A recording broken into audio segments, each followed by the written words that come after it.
Hi friends, welcome back my channel Simha class life L టికెట్స్కి స్వాగతం సుస్వాగతం. ఇండస్ట్రీ హిట్ గుడ్ అన్నారు కదా, ఇప్పుడు రియల్ ఇండస్ట్రీ హిట్స్ చెప్తాను. 2003 నుంచి మాదంటే మాదా అని చాలామంది బిగ్గెస్ట్ స్టార్స్ ఇండస్ట్రీ హిట్స్ గురించి చెప్పుకున్నారు. ఇప్పుడు చెప్తా. చిరంజీవికి industry hits total nine industry hits ఉన్నాయి చిరంజీవికి. నేను చెప్పాలంటే ఉంది టాగూర్ మూవీస్ కూడా ఇండస్ట్రీ హిట్సే. 28 crores వసూలు చేస్తే ఇండస్ట్రీ బిగ్గెస్ట్ బ్లాక్ బస్టర్. గ్రాస్తో కలుపుకుంటే 32 crores. దాని తర్వాత ఒక్కడు 14 కోట్లలో తీస్తే సినిమా బడ్జెట్ 26 కోట్లు వసూలు చేసింది. నైజాంలో 12 కోట్లు వసూలు చేసింది. అంటే Kushi movie industry hit record బద్దలు కొట్టింది. Narasimha Naidu industry hit. First Samarasimha Reddy 16 కోట్ల ఇండస్ట్రీ దాటిన తర్వాత నరసింహనాయుడు 22, ఖుషి 23 కోట్లు ఇండస్ట్రీ హిట్. దాని తర్వాత 28 కోట్లతో ఇంద్ర ఇండస్ట్రీ హిట్. ఠాగూర్ 28 కోట్లు ఇండస్ట్రీ హిట్. అంటే పార్ట్ 2 అంటే equal share. Indra Tagore same collections.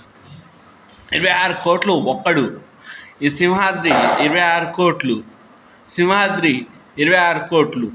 So ఇండస్ట్రీని జస్ట్గా మిస్ చేసుకున్న మూవీస్ ఇవి. 2 crores గ్రాసర్తో ఈక్వల్ ఇండస్ట్రీ హిట్స్. ఒకటి ఇంద్ర, 2 ఠాగూర్.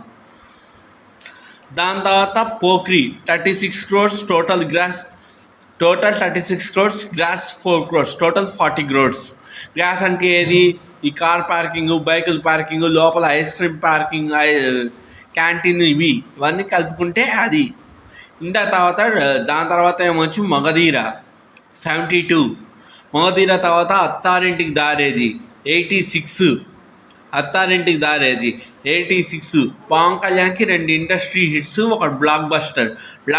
గబ్బర్ సింగ్ 42 crores వసూలు చేసింది. గబ్బర్ సింగ్.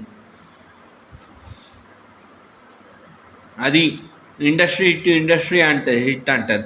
అల్లు అర్జున్కి 242 crores వసూలు చేసిన 242 crores వసూలు చేసే మూవీ అలవైకుంఠపురం అల్లు అర్జున్కి. దాని తర్వాత పుష్ప. మొత్తం టోటల్ వరల్డ్ వైడ్ కలెక్షన్స్ అవన్నీ కలుపుకుంటే 320 కోట్లు. గ్లాస్కో 200 కోట్లు. గ్లాస్ కలుపుకుంటే 520 కోట్లు ఏమో వచ్చి Pushpa 1. Next Pushpa 2 August 15th. Video నచ్చితే లైక్ చేయండి, సపోర్ట్ చేయండి, ఛానల్ని సబ్స్క్రైబ్ చేయండి. Thank you very much.